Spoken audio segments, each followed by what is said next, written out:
Hello दोस्तों, स्वागत है आप सभी का फिर से इस YouTube चैनल पर। मेरा नाम है साक्षी और आज हमारा टॉपिक है आर्टिकल्स। 3 आर्टिकल्स होते हैं, ए, एन, द।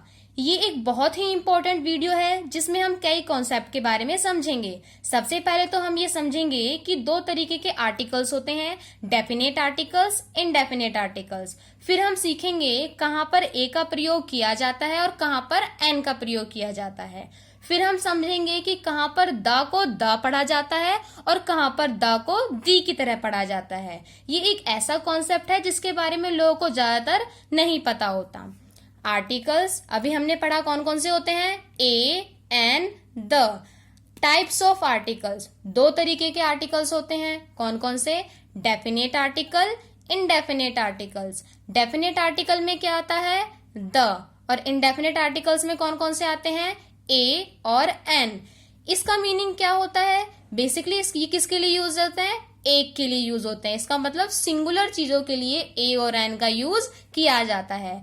दा का पर्टिकुलर कोई मीनिंग नहीं होता, पर दा को हम दैट के सेंस में यानी कि वह या वो के सेंस में यूज करते हैं। अब देखिए कैसे यूज होते हैं, क्या बताता है ये। It refers to a particular person, place और थिंग। इसका मीनिंग क्या हुआ कि यह किसी विशेष व्यक्ति, वस्तु या स्थान के साथ लगता है जिसके बारे में पहले से पता हो। यानी कि जिन चीजों के बारे में हमें पहले से पता होता है या जिनकी हम बात पहले कर चुके हैं उसके लिए हम क्या यूज करते हैं? द। आगे देखिए, they do not refer to a particular person, place और थिंग। ए और एन का यूज उन चीजों के साथ, उन वस्तु या व्यक्ति या स्थान के साथ नहीं होता जिसके बारे में हमें पहले से पता हो। ठीक है, अब देखिए, अब हम समझेंगे कि कहां पर ए का यूज होता है और कहां पर एन का यूज होता है। ठीक है, देखिए, जब भी किसी वाक्य में ए आता है तो उसे अ पढ़ा जाता है, ना कि ए। ये चीज हमें पता होनी चाहिए। जैसे दिस इज अ पेज। यहां देखिए, हमने पेज के आगे क्या लिखा है? अ। तो यहां पर हमने ए को क्या पढ़ा हमने? A car, a pen. इसी तरीके से आप लोगों को भी पढ़ना है। यहां देखिए, अब हमें ये पता होना चाहिए कि वोवल साउंड कौन से होते हैं और कॉन्सोनेंट साउंड कौन से होते हैं। अब वोवल साउंड में क्या आता है? हम लोगों ने हिंदी में स्वर और व्यंजन तो पढ़े ही होंगे। यहाँ पर जितने भी हिंदी के स्वर होते हैं वो सारे स्वर क्या कहलाते हैं? वोवल साउंड कहलाते हैं। और जितने भी व्यंजन होते हैं वो सारे व्यंजन क्या कहलाते हैं? कॉन्सोनेंट साउंड कहलाते हैं। यानी कि क ख से लेकर ज्ञ तक सारे व्यंजन होते हैं और इन्हीं को ही कॉन्सोनेंट साउंड कहते हैं। ठीक है, अब हम सीखेंगे कि ए को कैसे यूज किया जाए और एन को कैसे। यहां देखिए, यूज ऑफ ए कब यूज होता है? Before consonant sound. इसका मतलब कॉन्सोनेंट साउंड से पहले ए का यूज किया जाता है। और कॉन्सोनेंट साउंड कौन सी होती है? ये रे, व्यंजन वाली साउंड सारी कॉन्सोनेंट साउंड है। इसी तरीके से एन का यूज कहाँ किया जाता है? Before vowel sound. इसका मतलब सारे स्वर के पहले यानी कि वोवल साउंड से पहले एन का यूज किया जाता है। यहां देखिए एग्जाम्पल, डैश यूनिवर्सिटी। अब हमने ये वर्ड तो लिख लिया, अब इस वर्ड से पहले हमें ए या एन में से यूज करना है। तो हम ये पढ़ेंगे कि इसको किस तरीके से हम ये बोल रहे हैं। कैसे बोल रहे हैं हम इसको? यूनिवर्सिटी। अब यूनिवर्सिटी में सबसे पहले क्या आया हुआ है? य। अब यहाँ पर देखिए, जो य है ये स्वर है या व्यंजन है? तो यहाँ पर स्वर में तो है नहीं, इसका मतलब ये क्या है? व्यंजन है। और व्यंजन क्या होता है? Consonant sound. और कॉन्सोनेंट साउंड से पहले हम क्या यूज करते हैं? ए का यूज करते हैं। तो यहाँ हमने लिखा ए। अब इसे कैसे पढ़ेंगे? A university. ठीक है, इसी तरीके से डैश बॉय। अब बॉय को हम कैसे रीड करते हैं? बॉय। और बॉय में यहाँ पर सबसे पहले क्या रखा है? ब। और ब हमारा क्या होता है? यहाँ देखिए, स्वर तो है नहीं, ये क्या है? व्यंजन। तो व्यंजन का मतलब कॉन्सोनेंट साउंड है ये। और कॉन्सोनेंट साउंड से पहले क्या आता है? ए आता है। तो इसे हम क्या पढ़ेंगे? A boy. इसी तरीके से डैश कैट। अब कैट में सबसे पहले क्या लिखा हुआ है? कहाँ पर है? देखिए, क ये रहा।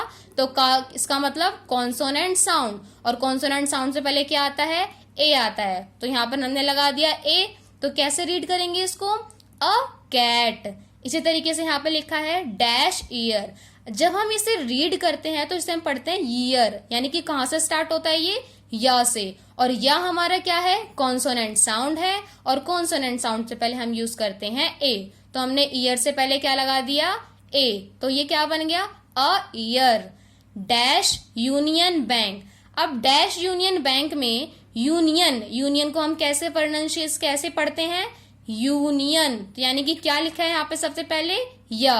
और या हमारा क्या है? व्यंजन है, यानी कि कॉन्सोनेंट साउंड। और कॉन्सोनेंट साउंड से पहले क्या लिखते हैं हम? ए लिखते हैं। तो ये क्या बन गया? A union bank. ठीक है। इसी तरीके से देखिए एन। अब एन हमने पढ़ा before vowel sound. Vowel sound से पहले एन यूज करते हैं। Dash Apple. अब हमने इस डैश में ए या एन में से फिल करना है, तो ये क्या लिखा हुआ है? एप्पल। हमें यहाँ पर इंग्लिश में नहीं देखना, हमें इसको ये देखना है कि जब हम इसको बोलते हैं तो बोलने में सबसे पहले किसका साउंड आ रहा है, किसकी बोली आ रही है। तो एप्पल में किसकी बोली आ रही है? ए की। और ए हमारा क्या है? यहाँ देखिए ए हमारा आता है स्वर में। किस में आता है? स्वर में। इसका मतलब ये क्या है? वोवल साउंड है। और वोवल साउंड के पहले यहाँ देखो मैंने क्या लिखा हुआ है? वोवल साउंड के पहले क्या लगता है? एन लगता है। तो यहाँ हमने लिखा एन एप्पल। इसी तरीके से देखिए डैश एलिफेंट। एलिफेंट कहाँ से शुरू होता है? एलिफेंट। लिखकर देखा हमने इसको हिंदी में। हिंदी में सबसे पहले क्या वर्ड आ रहा है? ए। सेम इसमें भी, ये भी क्या है? स्वर है। इट मीन्स वोवल साउंड है, और वोवल साउंड के पहले हम क्या लिखते हैं? एन लिखते हैं। तो ये हमारा क्या बन गया? An elephant. आगे देखिए डैश आर। अब ये देखिए ये शुरू तो एच से हुआ है, यानी कि इंग्लिश के अकॉर्डिंग अगर हम देखें तो ये इंग्लिश के अकॉर्डिंग कॉन्सोनेंट हो गया।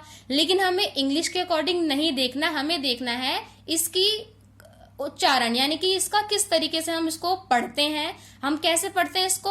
आर। और आर में सबसे पहले क्या आता है? अ। और अ हमारा क्या है? स्वर है। और स्वर से पहले हम क्या लगाते हैं? एन लगाते हैं। स्वर हमारा क्या है? वोवल साउंड है। तो यहाँ हमने आर से पहले क्या लगा दिया? एन। तो हमारा क्या बना? An R. इसी तरीके से डैश ऑनेस्ट मैन। इसको हम क्या पढ़ते हैं? ऑनेस्ट। ठीक है। ऑनेस्ट में सबसे पहले क्या है? अ है। अ में वोवल साउंड आता है, वोवल साउंड है ये, तो इसका मतलब एन। तो हम इसे क्या लिखेंगे? यहाँ पर एन लिखा, तो इसे क्या पढ़ेंगे अब? An honest man. इसी तरीके से डैश ईयर।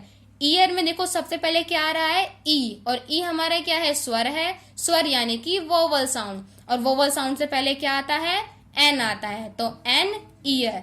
इसी तरीके से डैश अम्ब्रेला। अम्ब्रेला में क्या है? सबसे पहले अ यानी कि हमारा स्वर है। स्वर यानी कि वोवल साउंड। और वोवल साउंड से पहले क्या आएगा? एन आएगा। तो यहाँ पर हमने लिखा एन अम्ब्रेला। आप सभी को आशा करती हूँ समझ आया होगा। इसी तरीके से द का यूज हम अगली वीडियो में सीखेंगे। द का यूज सीखने के लिए मेरी अगली वीडियो जरूर देखें। Thank you so much. और प्लीज वीडियो को लाइक, शेयर और सब्सक्राइब जरूर करें।